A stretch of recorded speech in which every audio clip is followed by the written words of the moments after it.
ఎవరైనా నిన్ను కామెంట్ చేస్తూ ఉన్నారా? సులకనగా నిన్ను మాట్లాడుతున్నారా? నిన్ను చిన్న చూపు చూస్తూ అసహించుకుంటున్నారా? అయితే భయపడవద్దు. ఒక వ్యక్తి ఉదయాన్నే ఆఫీసు బయలుదేరేటప్పుడు దేవునికి ప్రార్థన చేస్తున్నాడట. దేవా, ఈరోజు నన్ను కామెంట్ చేసేవారు నాకు ఎదురు పడాలి అని ప్రార్థన చేసుకుని బయలుదేరాడంట. ఇప్పుడు తన భార్య చెప్పిందంట, అదేంటండి ఉదయాన్నే నన్ను కామెంట్ చేసేవారు ఎదురు పడాలని ప్రార్థన చేస్తున్నావు దేవునికి, నువ్వు చాలా ఇంపార్టెంట్ మీటింగ్కి వెళ్తున్నావు, ఒక పెద్ద డీల్ కుదుర్చుకోవటానికి వెళ్తున్నావు, ఉదయాన్నే దేవుడికి అదేం ప్రార్థన చేస్తున్నావు అండి అందంట. అప్పుడు ఆయన నీకు తెలియదులే అని తాను ఉదయాన్నే ఆఫీస్కి బయలుదేరాడు.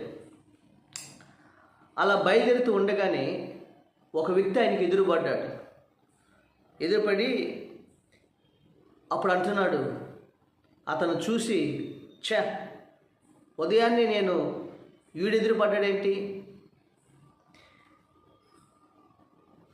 వీడికి ఒక డ్రెస్ సెన్సే తెలీదు,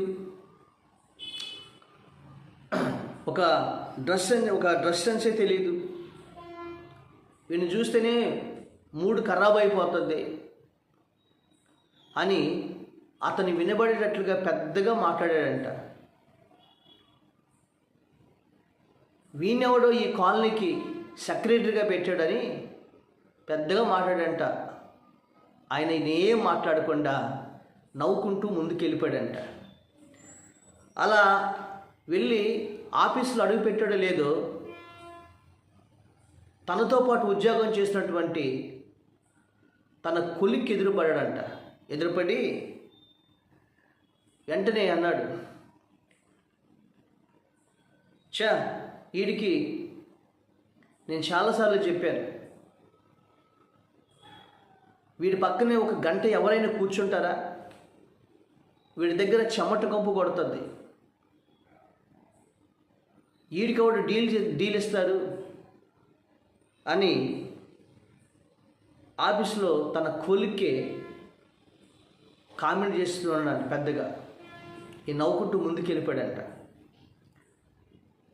అలా ఛాంబర్లోకి వెళ్తున్నప్పుడు తన ఎక్స్ బాస్ ఎదురుపడాడంట. నేను చెప్తే విన్నావా? నేను ఆఫీస్ మారవద్దు, ఉద్యోగం మారవద్దు అంటే విన్నావా? నీవు ఒక పెద్ద మీటింగ్కి పెద్ద డీలు కుదుర్చుకోవటానికి వెళ్తున్నావు అంటే కదా, నీకు అసలు ప్రజెంటేషన్ చేయడమే తెలీదు, నువ్వు ఏం మాట్లాడుతున్నావో తెలీదు, మాట్లాడింది ఇప్పుడే మర్చిపోతావు నువ్వు, అలాంటి నీకు ఎలా డీల్ కుదురుతుంది, ఈ డీల్ కుదరపోతే నీ ఉద్యోగం తీసేస్తారు అని అతన్ని కామెంట్ చేశాడంట. అప్పుడు నవ్వుకుంటూ ముందుకు వెళ్ళిపోయాడంట. అలా ఆఫీసులోకి వెళ్తున్నప్పుడు అక్కడ ఫ్యూన్ చూసాడంట, ఒక స్లీపర్ చూసాడంట. చూసి, మా సార్కి కనీసం సెన్స్ కూడా లేదు, తన షూస్ కూడా సరిగ్గా కట్టుకోడు, ఆ షూస్ అలాగా పాలిష్ చేసుకోడు, ఈయనేమి ఆఫీస్కి వెళ్తాడో ఏంటో అని ఆ స్లీపర్ కామెంట్ చేశాడంట. ఈ నవ్వుకుంటూ తన రూమ్కి వెళ్ళిపోయాడంట. రూమ్కి వెళ్ళిపోయి రిలాక్స్ అయ్యి 5 నిమిషాలు ఒకసారి జ్ఞాపకం చేసుకున్నాడంట. అసలు ఇంటి దగ్గర నుండి బయలుదేరుతున్నప్పుడు ఎవరేమన్నారు అన్నీ ఒకసారి ఆయన జ్ఞాపకం చేసుకున్నాడంట. మొదటివాడు అన్నాడు, అసలు వీడికి డ్రెస్ సెన్సే తెలియదు అని అంటే, చక్కగా శుభ్రంగా ఆయన డ్రెస్ చేసుకుని చక్కగా టై కట్టుకుని ఆయన అద్భుతంగా ఆయన రెడీ అయిపోయాడంట.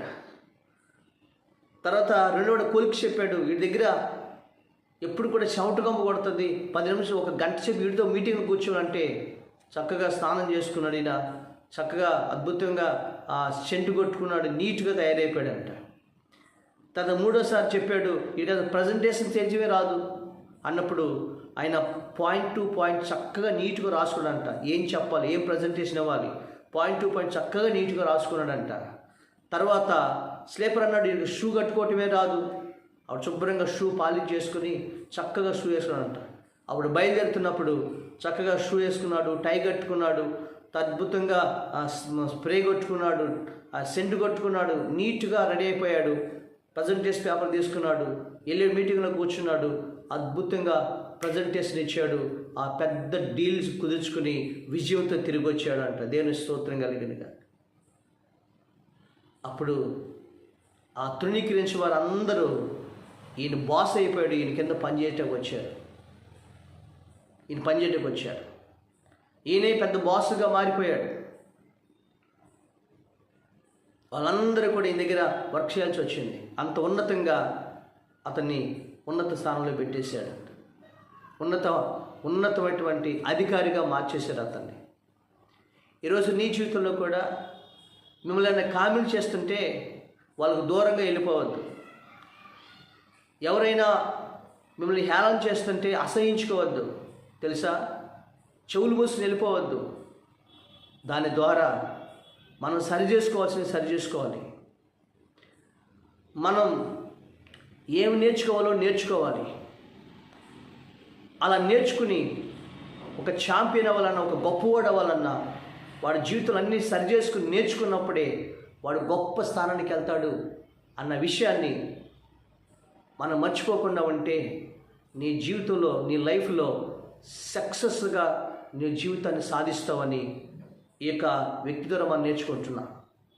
కొన్ని సమయాల్లో మన కొలీగ్స్ కంటే, మన స్నేహితుల కంటే, మన ఎనిమీస్ లేదా మన శత్రువుల ద్వారానే దేవుడు కొన్ని సమయాల్లో మనకి మేలు చేస్తాడు. మన శత్రువుల ద్వారా కొన్ని సమయాల్లో మన జీవితాన్ని అద్భుతమైన సక్సెస్లో నడిపిస్తాడు. కాబట్టి నీకు కామెంట్ చేసేవాళ్ళు ఉన్నారు, సరి చేసేవాళ్ళు ఉన్నారు. ఈరోజు మా మమ్మీ, మా డాడీ ఎప్పుడు నన్ను తిడతా ఉంటారు అని బాధపడద్దు. నీ జీవితాన్ని సరి చేసుకో. నీ లైఫ్ని ఏది సరి చేసుకోవాలో, ఏది సరిదిద్దుకోవాలో, ఏది నేర్చుకోవాలో నేర్చుకో. నీ జీవితంలో గొప్ప సక్సెస్ అవుతావు, విజయాన్ని సాధిస్తావు. అప్పుడు అందరికంటే అత్యున్నత స్థానంలో నువ్వు కూర్చోబెడతావు. ఈ విషయాన్ని నువ్వు మర్చిపోవద్దని ఈరోజు దేవుడు మీతో మాట్లాడుతున్నాడు. హల్లెలూయా. బైబిల్ గ్రంథంలో ఒక మాట రాయబడింది. యెషయా గ్రంథము 60వ అధ్యాయము 14వ వచనంలో మనం చూసినట్లయితే, యెషయా 60:14లో చూసినట్లయితే బైబిల్ గ్రంథంలో మాట రాయబడింది.